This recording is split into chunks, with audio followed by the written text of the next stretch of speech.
Published 2041 Est, the 14th of November 2017. Updated 2044 Est, the 14th of November 2017. Migration. Say Mr Javis claim that two-thirds of housing demand had nothing to do with immigration is false and misleading. The spiraling need for new homes is almost entirely a result of immigration, according to a report. It says 8 out of 10 of all new households over the past 15 years were made up of migrant families, which is the overwhelming reason for the pressure to build millions of new homes. The report from the Migration Watch UK think tank accused ministers of misleading the public. Communities Secretary Sajid Javid told the Commons in February that two-thirds of housing demand has nothing to do with immigration and was down to natural population growth. Migration Watch says this is entirely false and misleading. It says that according to the labour force survey by the Office for National Statistics, 1.65 million of the 2 million new households needing homes in England between 2000 and 2015 were headed by someone who was an immigrant.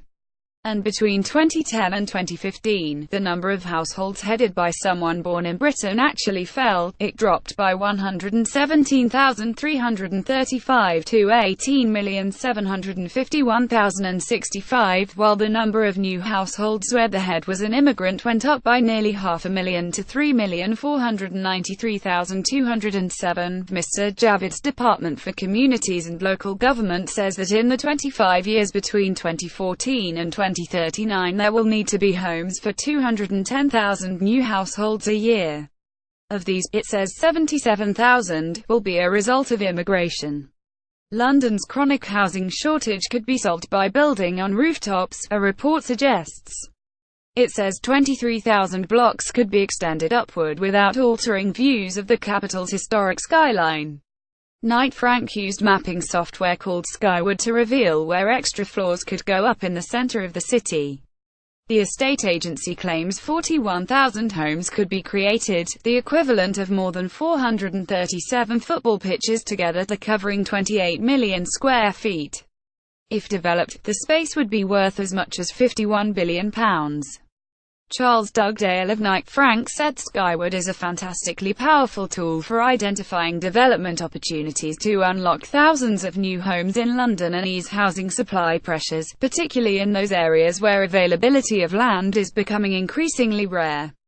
But Migration Watch disputes these numbers. It says officials are using immigration figures that are far below the real levels and ignoring the effect of new families formed by young immigrants already in the UK. Consider 8 Polish men in their 20s who arrived in England in 2012 and lived together in a shared house. The report said, between 2010 and 2015, the number of households headed by someone born in Britain dropped by 117,335 to 18,751,065,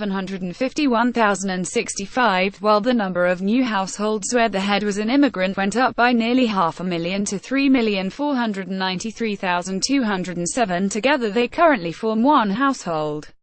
However, as they age and perhaps settle down with partners and have children, they will go on to form up to 8 separate family households. Migration Watch Chief Lord Green said, "We have a major crisis over housing affecting huge numbers of people, especially the young, yet the focus of debate is still on supply. Nobody dares talk about demand and its principal driver, immigration." Our paper breaks new ground in pointing to this central, if uncomfortable, truth.